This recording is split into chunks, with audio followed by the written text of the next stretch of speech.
right. So talk about your background. How did you come to be in a position to impact young people? Just tell us your journey. Wow. Well, first of all, great question, and thanks for the opportunity.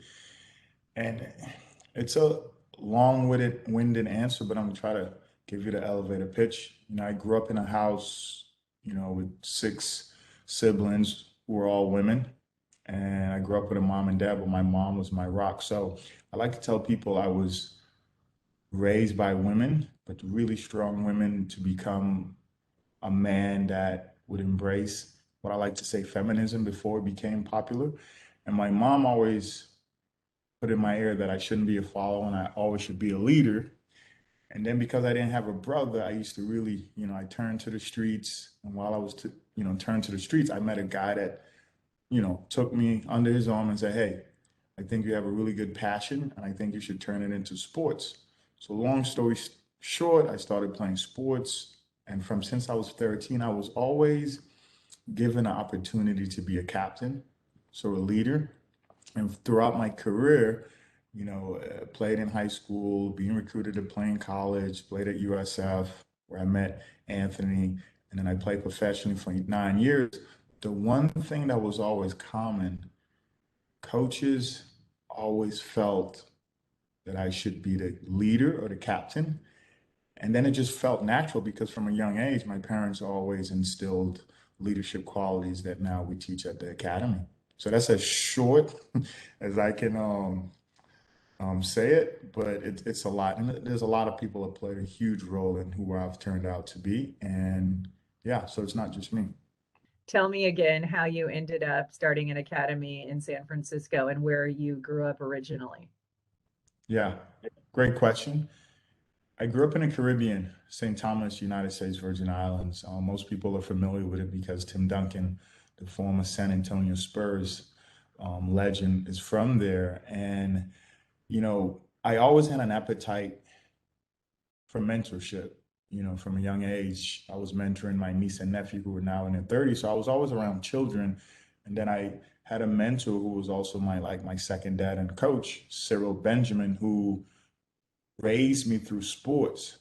And I always wanted to be like him and my mom. And when you combine those two leaders from the Caribbean, it just felt natural when my son came to me and said, "Hey, Pops, I want to be the next Russell Westbrook." And then I started paying attention to all the youth programs that were teaching basketball. And I thought to myself, these organizations are not really honing in on the true power of sports. And because I felt protective of him and I didn't want him to experience some of the pitfalls I experienced through my journey, I galvanized everything that I learned and I just started building EMA. And as I was building it, it just started attracting, families that felt the same. That's wonderful. What does the program acronym stand for and what does it entail? How are you helping young people explain the process? Wow. Well, EMA stands for EmpowerME Academy. And, from the name and even to the logo, this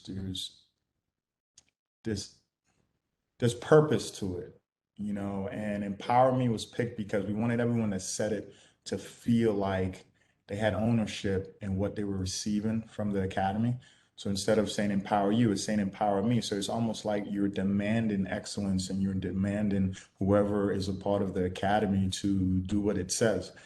And even to the logo, was strategically picked. Yellow stands for positivity. I mean, anytime you come in contact with the sun, people tend to feel positive. The lightning bolt stands for the transfer of energy, receiving and giving. And circle just stands for unity, and navy blue, as we all have learned throughout our careers, when you want to stand confident and go into an interview room, you wear navy blue. So these colors and the diagram of the logo were strategically picked, and it's all to give power and positivity.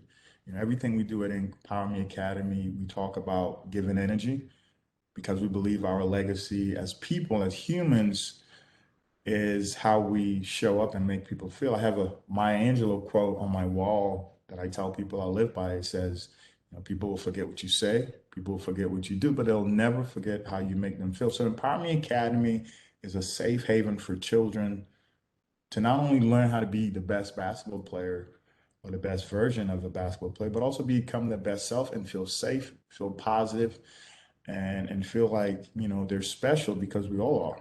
And I think everyone needs an environment that nurtures that concept and really allows people to find their inner strength, their resilience, their grit, and their sense of purpose on and off the court.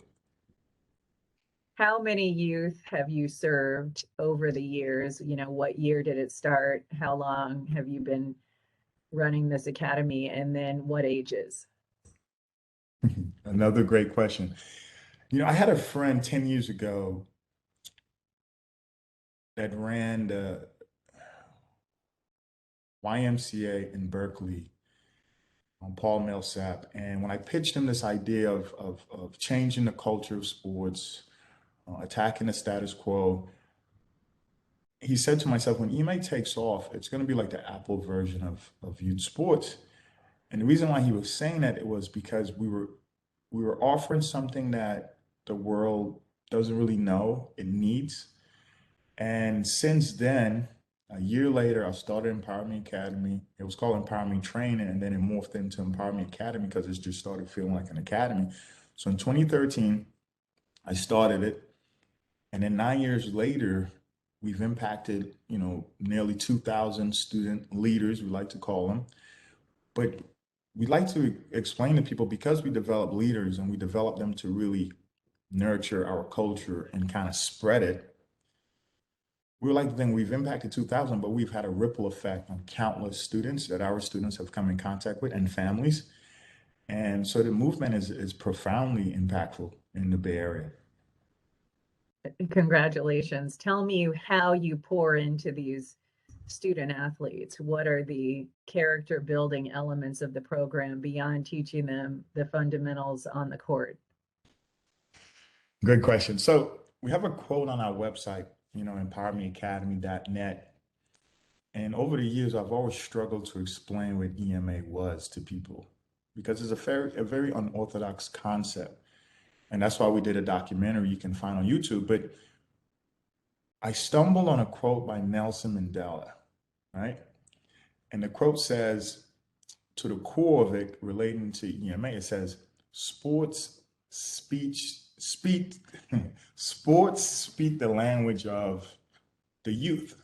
And what that means is, almost every child, when they interact with sports, tend to feel a sense of confidence, and they build a lot of characteristics that they will need as adults. And also, sports breaks down barriers that a lot of governments don't break down.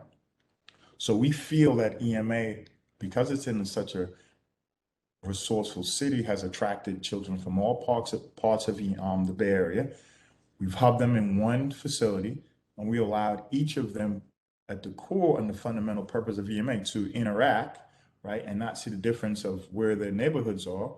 And within those experiences, we like to call them, not sessions, we use thought-provoking conversations to ignite a passion for being a good human. So while we use a ball, and we tell people, from a distance, you hear balls dribbling and see children shooting, but up close and personal, our children hear only life lessons.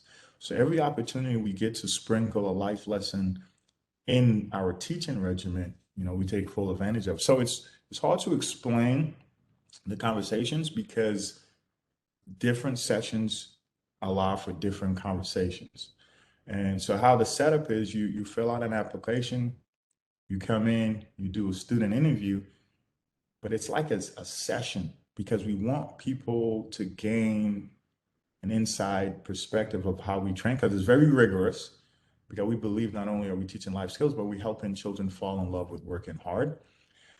And although we're interviewing the child through a session, we like to tell parents we're actually interviewing a parent, because we want every child, right? We don't care where they're from, we want every child. But when we interact with the child for 75 minutes, we have a good idea of whether or not our value system correlates with their families, because we're interacting with the child. That's impressive. So it's the whole child, going beyond your engagement. You want to know, how they're being raised, and will this be reinforced? And I like that concept, because we don't want him to walk away and go fall into the old patterns when they're outside of your purview. So that Exactly. I respect that. So we talk a lot on our program about how leadership is so complicated. There are so many different definitions for leadership.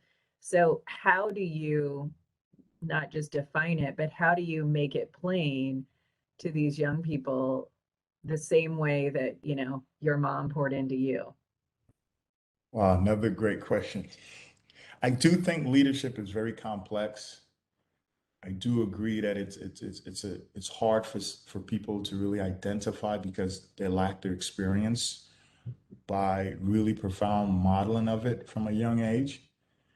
And and this is why, on top of me being raised by great leaders, I've done a lot of reading. I love to read. I've read Brene Brown, her books. I've read books on Benioff. I've read a lot of books by profound leaders, and I think what I learned and what they've reiterated is how you show up. Is the ability to be vulnerable, is the ability to accept your true self. Like, for instance, I think the thing that really allows children to trust us as coaches is that first we tell them that we want them to be better than us, and that gives them an idea that we want what's best for them. We also admit that we're not perfect. When we make mistakes, we own it, and we don't point fingers. We hold ourselves accountable, like we want our students to be held accountable. So I think modeling leadership is very important. But if you've never seen it, it's hard to model. And and it's interesting because everyone that knows me before I started EMA has realized that I'm not really running a company. I'm really just living a life that I've lived my entire life and just built a corporation around, how I've always lived. That's great. And it's cool that you are able to pursue your passion as a career beyond basketball, obviously. And we all know that those athletic careers sometimes end as we age. So it's great that you now are taking those lessons learned and helping young people.